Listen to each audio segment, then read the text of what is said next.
பகிரங்க சேவை, நீதி சேவை போன்ற ஆணை குழுக்களை கட்டுப்படுத்துற ஒரு வழிமுறையை இந்த அரசியலமைப்பின் மூலமாக கொண்டு வராங்க.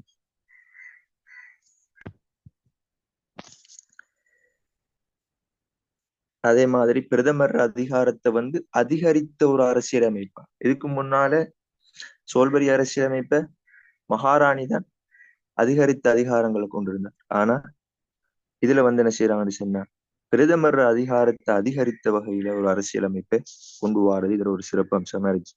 அதே மாதிரி ஆரம்பத்துல காணப்பட்டது ஈரங்க சட்டமன்றமாக காணப்பட்டுச்சு. இதை ஒரு ஓரங்க சட்டசபையாக உருவாக்குறாங்க. இந்த விடயங்கள்லாம் உள்ளடக்கிய காரணத்தால் என்ன செய்யுதுன்னு சொன்னா, இந்த முதலாம் குடியரசு அரசியலமைப்பு இலங்கை வரலாற்றுல ஒரு புதியதொரு துவக்கமாக காணப்படுது. அதே மாதிரி என்ன செய்யுது, இந்த முதலாம் குடியரசு அரசியலமைப்பு என்ன செய்யுதுன்னு சொன்னா, இதை மையப்படுத்தி இரண்டாம் குடியரசு அரசியலமைப்பு உருவாக்குறதுக்கான ஒரு முன்னோட்டமாக கூட இந்த முதலாம் குடியரசு அரசியலமைப்பு காணப்படுது.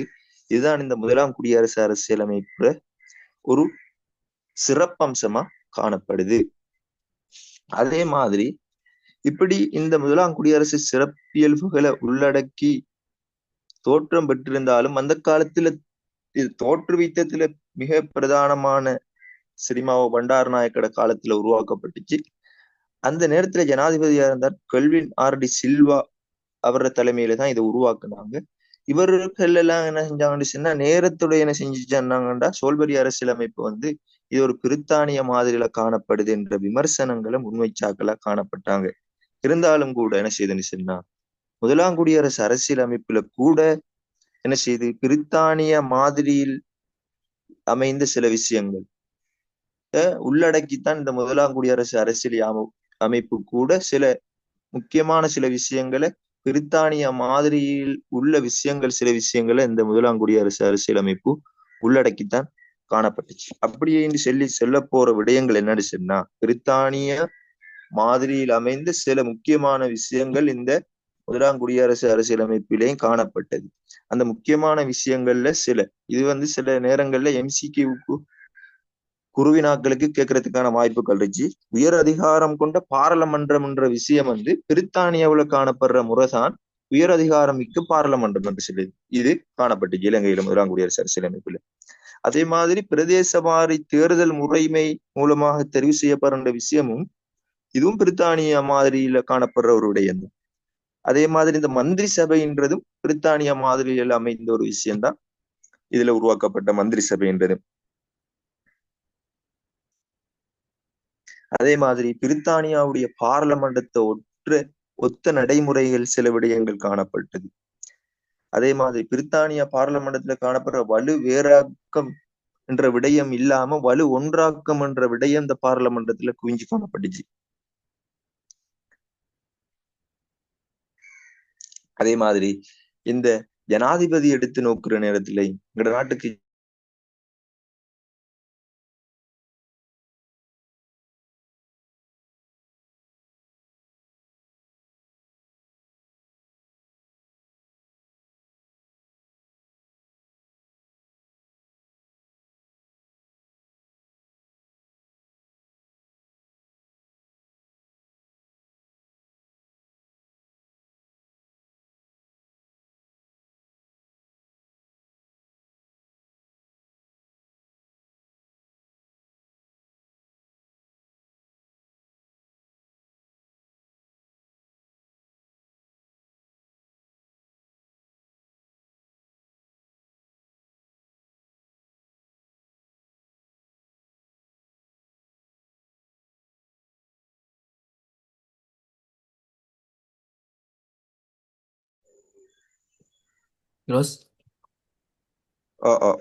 சரி, இப்ப நாங்க என்ன செய்வோம்னுச்சுன்னா, பிரித்தானிய முதலாம் குடியரசு அரசியலமைப்புல காணப்படுற முக்கியமான விஷயங்களை நாங்க பார்ப்போம்.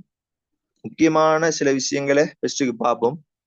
அதுல முதலாவது விஷயம் காணப்படுறது மக்கள் இறைமை என்ற தத்துவம். பிரித்தானிய முதலாம் குடியரசுல உருவாக்கப்பட்ட முக்கியமான விஷயங்கள்ல முதலாவது விஷயம் என்னன்னு சொன்னா மக்கள் இறைமை என்ற விஷயம். மக்கள் இறைமை என்ற விஷயத்தை யாப்பினோட பிரதானமான ஒரு அத்தியாயமாக கொண்டு வராங்க. அது இந்த மக்கள் இறைமை என்ற விஷயம் என்ன செய்யறாங்கன்னு சொன்னா யாப்பிண்ட முதலாவது அத்தியாயம் கொண்டு வராங்க. இந்த அத்தியாயம் பிரித்தானிய முறையிலிருந்து விலகிய ஒரு முறையா மாறி வந்த புதியதொரு அம்சமாக இலங்கையில இது காணப்படுது. இந்த மக்கள் இறைமைன்றது என்னன்னு சொன்னா மக்கள இறைமை மூலமாகத்தான் பிரதிநிதிகள் தெரிவு செய்யப்படணும், மக்கள இறைமைகள் முதன்மைப்படுத்தப்படணும், அதுதான் நாட்டினுடைய நிர்வாகத்துல பிரதிபலிக்கணும் என்ற வகையில இந்த மக்கள் இறைமை என்ற தத்துவத்தை கொண்டு வர்றாங்க. அதுல மக்கள் இறைமை என்ற முதலாவது அத்தியாயத்துல முதலாவது சரத்துல சொல்லப்படுற விஷயம் என்னன்னு சொன்னா இலங்கை என்று சொல்றது ஒரு சுதந்திரம் தன்னாதிக்கம் கொண்ட ஒரு குடியரசு என்று சொல்லி இதுல சொல்றாங்க. முதலாவது அத்தியாயத்துல முதலாவது சரத்துல சொல்ற விஷயம் என்னடா இலங்கை என்றது சுதந்திரம் தன்னாதிக்கம் என்ற விடயங்களை உள்ளடக்கிய ஒரு குடியரசா இலங்கையை பிரகடனப்படுத்துறாங்க. அதே மாதிரி அதுல சொல்றாங்க என்ன செய்யறாங்கன்னு சொன்னா இலங்கை என்றது அதுல இலங்கைக்கான ஒரு உத்தியோகபூர்வமான ஒரு பேரா இலங்கை சோசியலிச ஜனநாயக குடியரசு என்ற விடயங்கள் என்ன செய்யுது இந்த விஷயத்துல உள்ளடங்கப்படுது இந்த மக்கள் இறைமை என்ற விஷயத்துல. அதே மாதிரி இவ்வளவு காலமும் என்ன செஞ்சாங்கன்னு சொன்னா பிரித்தானியா மகாராணியினுடைய அதிகாரங்கள் தான் மேலோங்கி காணப்பட்டுச்சு. ஆனா அந்த அதிகாரங்கள் எல்லாத்தையும் விட்டு அதிலிருந்து ஒதுங்கி அதனை நீக்கி என்ன செய்யறாங்கன்னு சொன்னா தேசிய அரசு பேரவை ஒன்று உருவாக்கப்பட்டு இந்த தேசிய அரசு பேரவை கிட்ட என்ன செய்யறாங்கன்னு சொன்னா இந்த மக்கள் இறைமை என்ற விடயங்களை ஒப்படைக்கிறாங்க. பிரித்தானியா மகாராணிட்ட காணப்பட்ட அந்த இறைமையை தேசிய அரசு பேரவைக்கு ஒப்படைக்கிறாங்க. இப்படியாப்பட்ட ஒரு அதிகாரத்தை என்ன செய்யறாங்கன்னா தேசிய அரசு பேரவை கிட்ட ஒப்படைக்கிறாங்க. இதன் மூலமா என்ன செய்யணும்னா முதலாம் குடியரசு அரசியலமைப்புல தேசிய அரசு பேரவை என்ற பூரண இறைமை கொண்ட ஒரு ஸ்தாபனமாக இந்த தேசிய அரசு பேரவை காணப்படுது. இதுக்கு முன்னர் சோல்பரி அரசியலமைப்புல காணப்பட்ட பிரதிநிதிகள் சபை, அதே மாதிரி செனட் சபை என்று ஒண்ணு காணப்பட்டுச்சு, அதே மாதிரி மகாராணி என்ற விடயங்களை உள்ளடக்கி காணப்பட்டுச்சு. ஆனா அதெல்லாம் இல்லாமக்கி இவங்க என்ன செய்யறாங்கன்னா தேசிய அரசு பேரவை உருவாக்கி இந்த தேசிய அரசு பேரவையை ஒரு பூரண இறைமை கொண்ட ஒரு ஸ்தாபனமா இந்த முதலாம் குடியரசு அரசியலமைப்புல இந்த மக்கள் இறைமை மூலமாக உருவாக்குறாங்க. அந்த தேசிய அரசு பேரவை என்ன செய்யுச்சுன்னா மக்கள் இறைமை தன்னகத்தை கொண்ட ஒரு மினி உயர் தாபனமா அந்த தேசிய அரசு பேரவை காணப்படுது. இந்த தேசிய அரசு பேரவையால தான் என்ன செய்யுச்சுன்னா அந்த மக்களுடைய இறைமை இந்த விஷயத்தை பார்த்தோம். அந்த மக்களுடைய இறைமை என்ன செய்ய பிரயோகிக்கப்படுது. அந்த மக்களுடைய இறைமை தேசிய அரசு பேரவை மூலமாக பிரயோகிக்கப்படுது. இத அவங்க அந்த யாப்பிண்ட முதலாவது அத்தியாயத்துல மக்கள் இறைமை அத்தியாயத்துல 3-4வது விஷயங்கள்ல சொல்றாங்க. நினைச்சுன்னா மக்கள இறைமை பறிக்கிறதுக்கு அதை மாத்துறதுக்கு ஏனைய ஆக்களுக்கு மாத்துறதுக்கோ முடியாது. அது மக்கள் இறைமை என்றது மக்களால தெரிவு செய்யப்பட்ட தேசிய அரசு பேரவையின் மூலமாகத்தான் பிரயோகிக்கப்படும் என்று சொல்றாங்க. மக்கள் இறைமை என்ற விஷயம் அது எப்படி பிரயோகிக்கப்படுங்கடா அதுல சட்டவாக்க இறைமை அந்த தேசிய அரசு பேரவையினூடாக பிரயோகிக்கப்படும். அதே மாதிரி நிர்வாக இறைமை நிறைவேற்று அதிகாரம் அதிலிருந்து தெரிவு செய்யப்பட்ட மந்திரி சபை இருப்பாங்களே தேசிய அரசு பேரவையிலிருந்து தெரிவு செய்யப்பட்ட மந்திரி சபையின் மூலமாக பிரயோகிக்கப்படும். அதே மாதிரி நீதி இறைமையை பொறுத்தவரையில நீதி தாவனங்களூடாக நீதிமன்றங்களூடாக தேசிய அரசு பேரவையால பிரயோகிக்கப்படும் அப்படின்னு சொல்லி இந்த தேசிய அரசு பேரவைய இந்த யாப்புண்ட ஒரு மிக முக்கியமான இறைமை பொருந்திய ஒரு தாபனமாக உயர் அதிகாரங்களை மக்கள் அனைத்து விதமான அதிகாரங்களையும் கொண்ட ஒரு உயர்ந்த தாபனமாக உருவாக்குறதன் மூலமாக இந்த தேசிய அரசு பேரவையின் மூலமாக அந்த மக்கள் இறைமைகள் பிரயோகிக்கப்படுது. இந்த விடயங்கள் மூலமாகத்தான் பிரயோகிக்கப்படுது. 3 விடயங்கள் மூலமாக பிரயோகிக்கப்படுது. இருந்தாலும் கூட இதுல நாங்க ஒரு விஷயத்த பாக்கிறோம். இதான் அந்த மக்கள் இறைமை என்ற விஷயம். மக்கள் இறைமைன்றது முதலாவது இலங்கை சுதந்திரம் தன்னாதிக்கம் கொண்ட ஒரு நாடு என்றதை பிரகடனப்படுத்துறாங்க. அதுல இலங்கை ஒரு சோசியலிச ஜனநாயக குடியரசு என்ற விஷயங்கள் உள்ளடக்கப்படுது.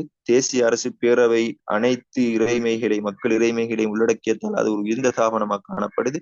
அந்த உயர்ந்த தாபனம் என்ன செய்யுதுன்னு சொன்னா மக்களோட இறைமையை பிரயோகிக்கிற ஒரு தாபனமாகவும் காணப்படுது. அந்த மக்களோட இறைமைகள் அந்த 3 வழிமுறைகள் மூலமாக பிரயோகிக்கப்படுது. இந்த விடயங்கள்ல இருந்து நாங்க ஒரு விஷயத்த பார்க்கலுங்க நடிச்சுன்னா, இந்த தேசிய அரசு பேரவை இந்த விடயங்கள் எல்லாம் பார்க்கிற இடத்துல இந்த வலு அதிகார வேறாக்கம் என்ற ஒரு விடயத்துக்கு எதிரான ஒரு விஷயமா இந்த விடயங்கள்ல ஒரு விஷயம் காணப்படுது. என்ன மாதிரி இருந்துச்சுன்னா, அதிகாரங்கள் சட்டத்துறை, நிறைவேற்றுத்துறை, நீதித்துறை என்று 3ஆக வேறுபடுத்தி பிரிக்க பார்க்கப்பெற வேண்டிய ஒன்றுக்கு முரணா தேசிய அரசு பேரவை என்ற அந்த சட்டத்துறைக்கு என்ன செய்யுதுன்னு சொன்னா அனைத்து வகையான அதிகாரங்களும் குவிக்கப்படும். அது அரசு அதிகாரத்தினுடைய உயர் கருவியா இந்த தேசிய அரசு பேரவை உருவாக்குறாங்க. இதுல காணப்படுற ஒரு விமர்சன கருத்துக்களாக நாங்க இதை பார்க்கிறோம். வலு வேறாக்கத்துக்கு எதிரான ஒரு கோட்பாடாக இந்த மக்கள் இறைமை என்ற அந்த தத்துவம் அதனுடைய பிரயோகம் காணப்படுது இந்த விடயத்துல.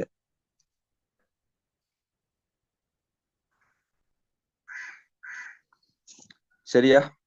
மக்கள் இறைமை என்ற விடயம் வழங்கிட்டா